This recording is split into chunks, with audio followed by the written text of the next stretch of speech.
Thanks for watching Afternoon Live. January is a time for fresh starts, and if you've decided this is the year you're going to give up your bad habit for good, we have help. Joining us with concrete tips to get you started, we welcome the author of Unhooked, Free Yourself from Addiction Forever, Dr. Jaffe. It's so nice to see you. Thank you so much for having me. So a lot of people have these goals, right? You've got a bad habit, you want to kick it, but maybe we're focusing in the wrong direction in the first place. Yeah, great starting point. I think a lot of people focus on eliminating bad habits, right? I want to stop drinking. I want to stop doom scrolling. I want to stop waking up late and snoozing. But what research has shown us over decades is it is a lot harder to stop or eliminate a negative behavior. It is much better to replace it with a better option. Okay, and do we need to maybe dive a little bit deeper into what's pushing us toward that bad habit in the first place? And that might be kind of uncomfortable. Yeah, I would argue some people, just by replacing, find massive success, and that's great. All the more power to you. Continue on. You will end up not being one of those 40-some% of people who give up on their New Year resolution by the end of January or even the second week of January. So congratulations on that. But if you find that it's hard, it is difficult to stop that behavior, to my mind, and I talk about it in the book, that's a sign that the behavior is actually a coping strategy that is helping deal with more potentially deeper but underlying issues that I call the hooks in my book.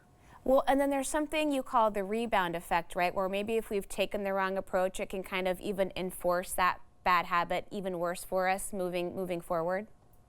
Yeah, well, think about it this way. If you, let's say, a lot of people do this, is a pretty common thing. It's 5 o'clock somewhere, right? If your work life or your daily life is really, really stressful, so you rely on drinking at the end of the day in order to deal with the stress, when you remove the drinking, the stress doesn't go away. It keeps pushing. And what we get is people white knuckling it, just trying not to drink for days, maybe weeks.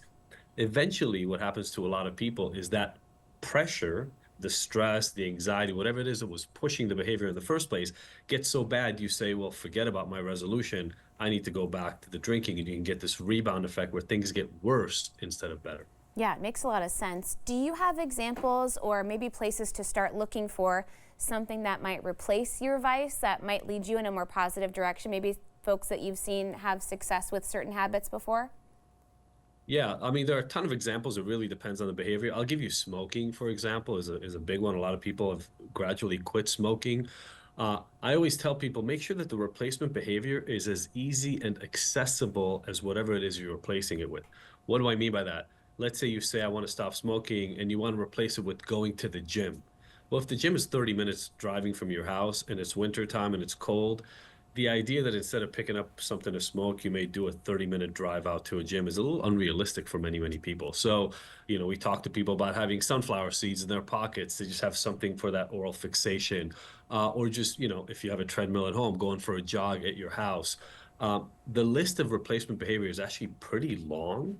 And the big thing is to make sure it's accessible and as easy to perform as the original behavior. And tell me about the EAT cycle that you have to kind of maybe get us on a better path if we are thinking about replacing a bad habit in this new year. I love that. One of the main points of the book is this. Every time you get an outcome, an end result that you don't like, many of us do everything we can to hide from it, to make sure we don't have to look at it and maybe even hide it from other people. So let's say you had a bad night of drinking and you said some things you didn't want to, or maybe even you had a brownout or a blackout. A lot of people would want to sweep that under the rug. I tell everybody when there's a negative outcome, that's a signal in your life to pay attention. So EAT stands for explore, accept, transform. When you get a negative outcome in your life, pause. Do not try to hide from it or change it. Sit down and try to analyze what just happened. Where did things go wrong? The next piece, once people figure out what potentially went wrong, and I have a lot of that in the book, they want to go transform or change it right away. One of the things I've realized working with thousands of clients is oftentimes these problems that we've dealt with have been there for decades, and we need to have some acceptance, right? The easiest form of acceptance that I can say just in something this quick for everybody to understand is just get yourself to believe that you were doing the best you could given the tools and the knowledge you had. That also means that once you get new knowledge and new practice, you can do better. So that's acceptance, explore, accept. And then comes transformation. You mentioned people who want to replace a negative behavior and are okay, willing to go deeper. A lot of people who are looking to stop drinking try to figure out, or they listen to podcasts or read books on how to stop drinking. But if the stress is from work, you may actually need to learn how to manage stress better at work. You may need to learn how to talk to your boss differently or how to get along with your colleagues, or you may even need to switch jobs in this new year. Whatever it is, sometimes the attention, the focus, the tools you need are actually more on the deeper problem and not the behavior itself. Yeah, I love that component about just accepting yourself and the decisions that you've made in the past, because that non-judgment towards ourselves can really open up a lot of grace and more positivity moving forward. Absolutely. Absolutely. One of the things that we find, especially with compulsive, negative, addictive habits, is a lot of shame holds people back from change because we feel so badly about the behavior we've engaged in over time. Again, we'd rather look away from it, even though that's normally the thing that is least likely to make a change. Yeah, I think a lot of people can relate to that. Hey, thank you so much for your time. It was really great chatting with you.